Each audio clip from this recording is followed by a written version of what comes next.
Good day, students. Welcome to mathgoodserve.com, where we don't just solve, we teach. In this clip, we're going to be going over part 3, problems 11 to 15 of the Algebra 2 Trig New York Regents exam for June 2016. Alright, let's take a look at problem number 11. We're to solve this exponential equation right here. 8 to the 1 minus p equals 16 to the 2p minus 1. Okay? So let's go ahead and write down that equation. 8 to the 1 minus p equals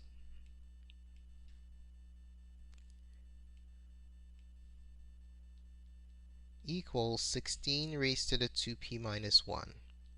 Alright, so the goal here is to eliminate the bases. Okay, that's the goal for us to enable us to solve this equation. We want to eliminate the bases. So let me give you a real quick tip to keep in mind. Try to make the bases identical. Make the bases identical to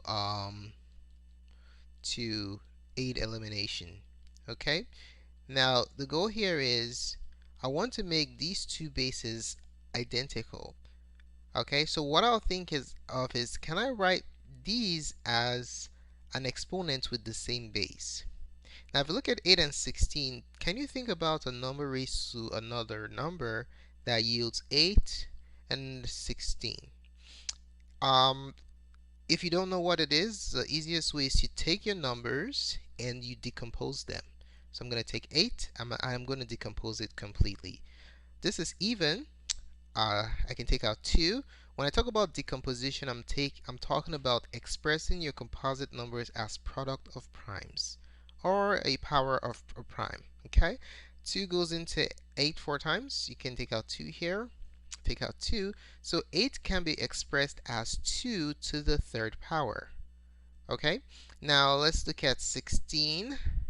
Let's break this down. This is even. I can take out a 2. 2 goes into 16 8 times. Take out another 2. 2 goes into 8 4 times. Take out another 2. 2 goes into 4 2 times. So 16 is 2 to the fourth power. This is beautiful. Why? Because you notice these two bases are identical. Okay, so with identical bases, we can eliminate the bases and focus on solving the exponential components. So we're going to make a substitution here. We're going to replace 8 with 2 to the third. Remember, you have a power here before, so you have to proceed with caution. To avoid making distribution errors, you have to group that power in parentheses. Okay. And over here, you're going to replace 16 with 2 to the fourth power. 16 is 2 to the fourth power. And we also had an existing exponential term here. We have to group that in parentheses also to avoid making distribution errors. Okay, so parentheses 2p minus 1. All right.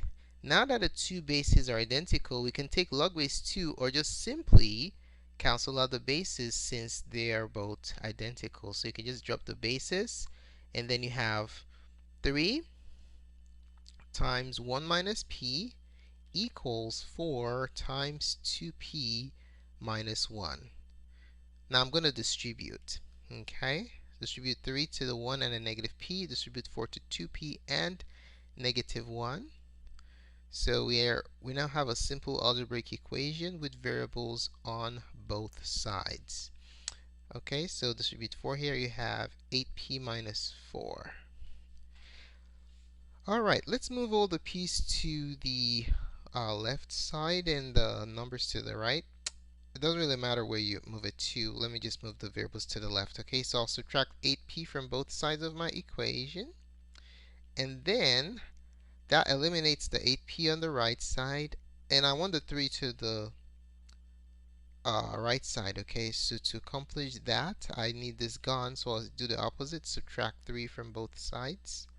I'm doing 2 steps at once. Okay, if you don't like this method, you can break them up and do it one at a time. So what do we have here? These 3's cancel out since they're opposites. So we have negative 11p is equal to These are opposites. They add up to 0 equals negative 7. And then you divide both sides by negative 11. And your final answer is P equals 7 over 11. Your final answer for question number 11 is option number 1.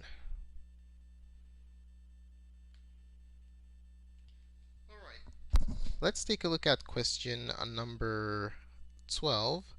Now it says, which relation is not a function?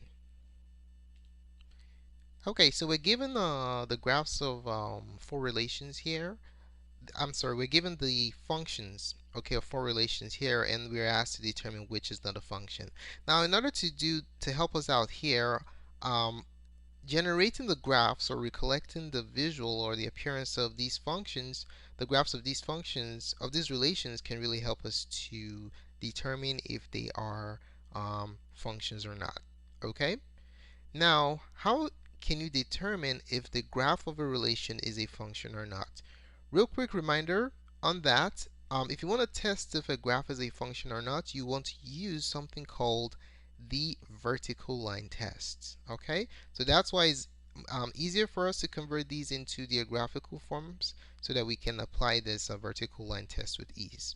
Okay, so I'm going to sketch these the graphs of these relations for you. First one, y is equal to absolute value of x. Now, if you do not remember what these graphs look like, what do? You simply power up your calculator and you graph the functions, okay?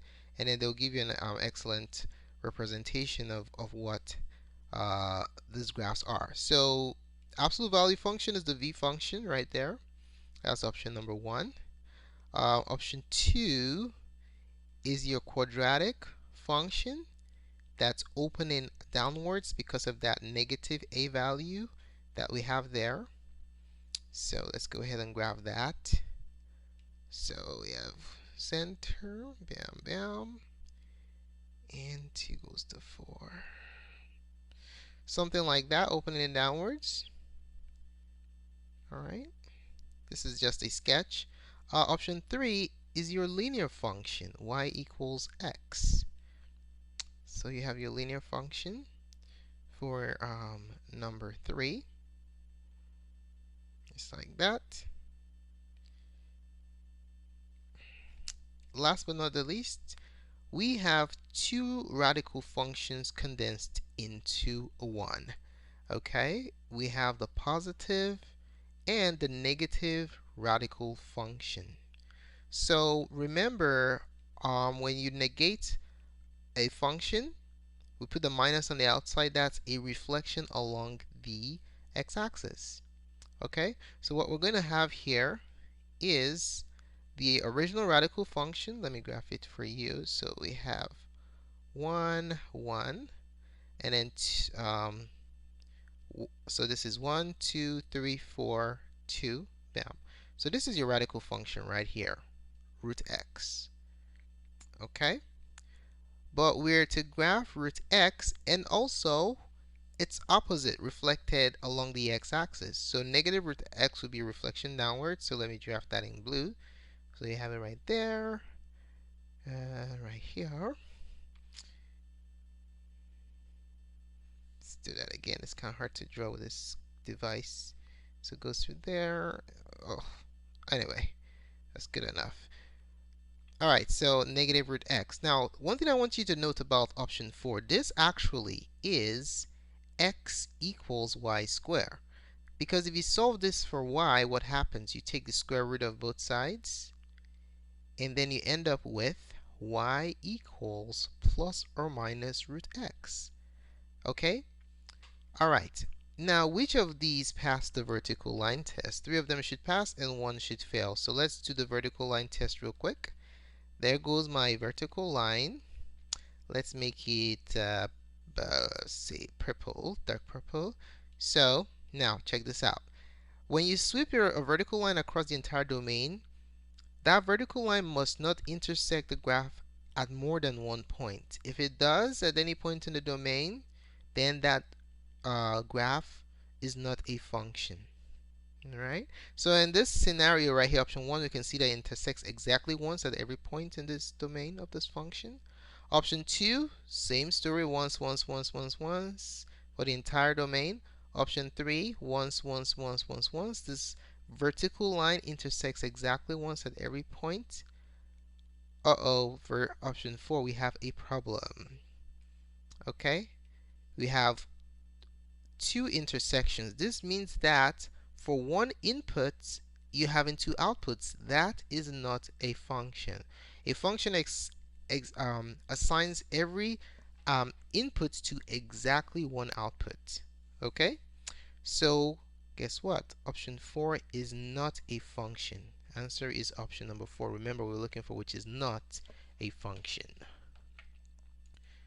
All right, let's take a look at question number 13. It says, what does the correlation coefficient of negative 0.0975 on a linear regression indicate? So let's go ahead and review the significance of this value real quick. So let's draw ourselves a nice long number line.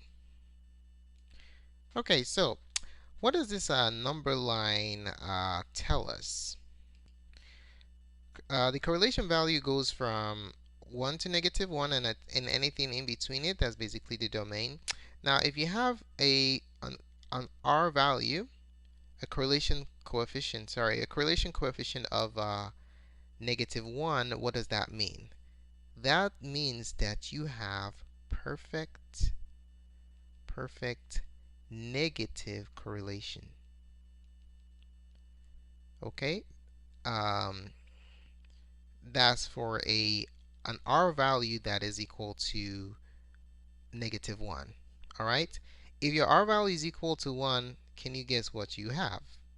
You have a perfect positive correlation. Okay?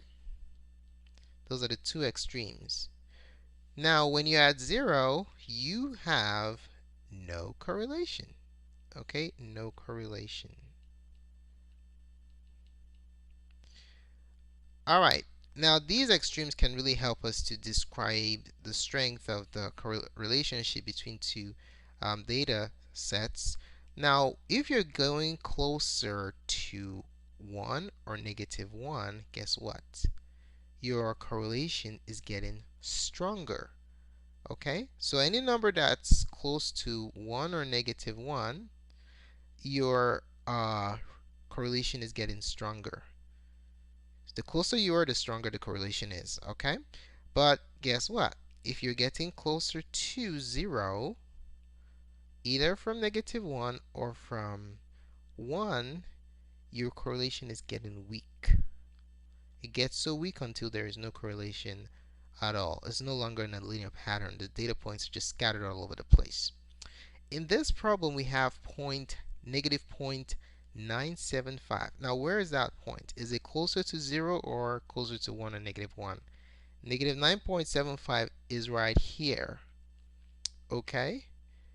It is close to negative 1. So we can definitely describe this as a strong negative correlation. All right? So let's look at the options here. It says the slope is positive. That is no, because we indicated that it's negative because of the minus here. One variable causes the other. Now let's pause for a second.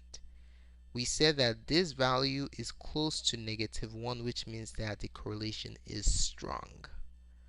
Does a strong correlation mean that one variable causes the other? Now take this note this point, okay? Keep this in mind. Correlation does not imply causation. The fact that two data sets exhibit a strong correlation, either positive or negative, that does not mean that one causes the other. All right? So guess what? Option 2 is false. All right? 3, the scatter plot shows no association of the variables. Does that manifest itself here? The answer is no. We can drop that. Option 4, one variable has a strong relationship with the other. What do you think? That is absolutely correct. The strong relationship manifests itself in the fact that the correlation coefficient is close to -1. That's why answer is option number 4. Alright, let's take a look at number 14. It says, which angle has the same terminal side as an angle of 155 degrees? Okay, same terminal side. Do you recollect what that word means? Same terminal side is just another way of saying same terminal side. The same thing as coterminal angles, coterminal, which basically means that they end up on exactly the same spot. Okay, let me give you an example. If you have 0 degrees, 0 degrees is where? Is right here. Okay, can you think about another angle that ends up right here, a coterminal angle? If I rotate 360 degrees, guess what? I'll end up right here on top of 0. So that shows that 0 and 360 degrees are coterminal angles. Alright, the reason why I chose 0 and 360 degrees is because 360 degrees is basically a piece of the formula that helps us to calculate coterminal angles. Alright, so let me write down the formula for you. Formula. So we have the coterminal angles. There's an infinite number of coterminal angles. So coterminal means end at the same side. Coterminal angles is given by the given angle theta plus 360 degrees n. N represents the number of spins, okay? Where n is plus or minus 1. If it's 1 is you are going counterclockwise, -1 is counter. I'm sorry, -1 is clockwise and 1 is counter. Plus or minus 2, plus or minus 3. This just tells you the number of spins you have. Okay, so for 2 you spin twice, 720 degrees or -720, and then go on and on. So this is the formula for coterminal angles. Now why am I showing you this formula? Well, we are given 155 degrees here. If I add or subtract 360 degrees from 155 degrees, I can easily determine what the coterminal angle is. Okay, so I have, let's find the first one. First negative coterminal angle. Negative coterminal angle.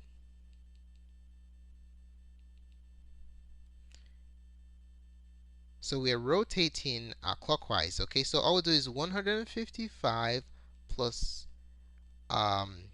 plus 360 times -1, or 155, let's keep it simple, minus 360. It's the same thing as putting -1 here, because this becomes negative. Okay, so when I have 155 and I subtract 360, I'm rotating counterclockwise and ending right back where I started. Okay, so if you do this computation, let's calculate what that is. So we're doing 155 minus 360, bam, -205. As you can clearly see, our answer is option number 1. Let me give you a visual as to what I just did, okay? So what we did is we had 155 degrees. Where is that located? This is 0. Quarter of a circle is 90. Half a circle is 180. 155 degrees is somewhere here. This is just a sketch, okay? Now when I rotate -360, I'm going to go, remember, going down counterclockwise, I'm sorry, clockwise is negative, and going up counterclockwise is positive. So when I rotate, starting from here, I go clockwise, which is a negative direction. That's -360 right there. Okay, that's -360 degrees rotation. So how many degrees is it from here to here? Bam.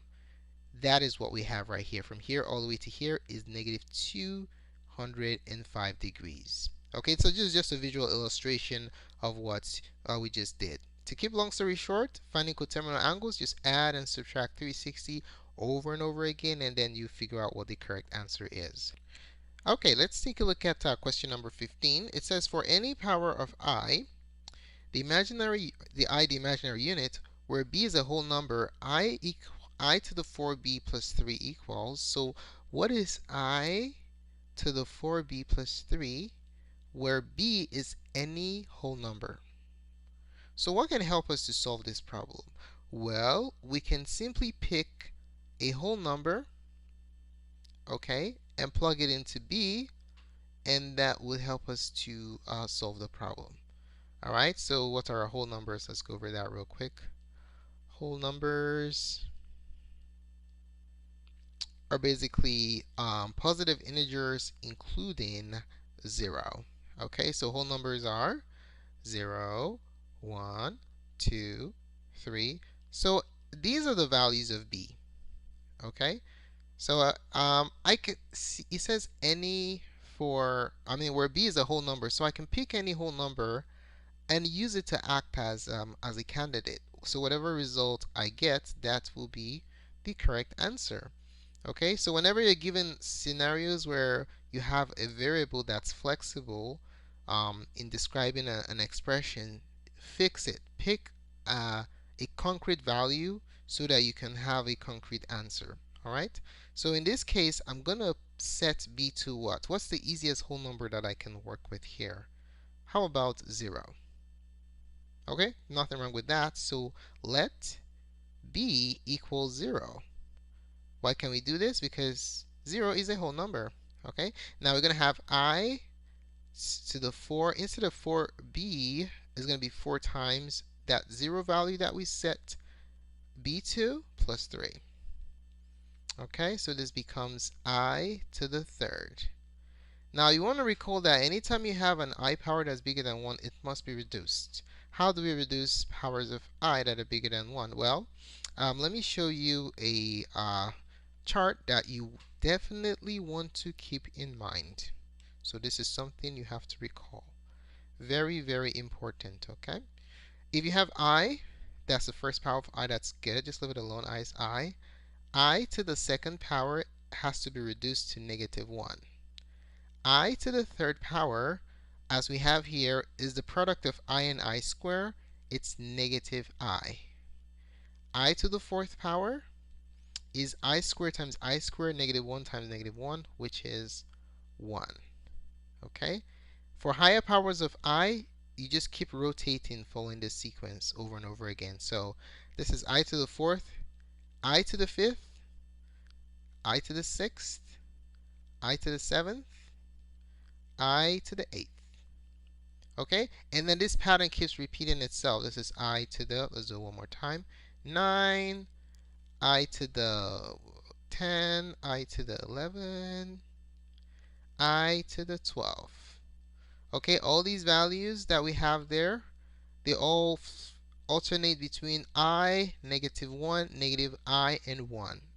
It doesn't matter what the power is. You just have to figure out what row does it fall in this first 4. Okay, these are basically the foundation.